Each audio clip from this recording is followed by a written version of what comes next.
πριν για τον δρόμο που κατεβαίνει από τη Φουγγία Ζωρός Γιάννος Γιάννου, όπου πραγματικά είναι ένα ορμητικό ποτάμι.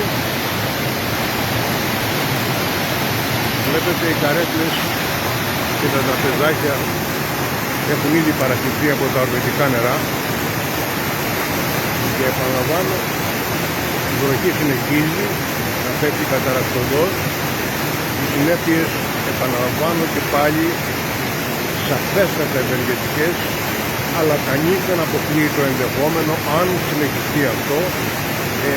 Οι Διαννήτες γνωρίζουμε πολύ καλά ότι ο καιρός, όταν είναι ανατολικός, από ένα σημείο και μετά τα πράγματα καθίστανται ανεξέλεγκτα και μιλούμε για επικίνδυνα καιρικά φαινόμενα.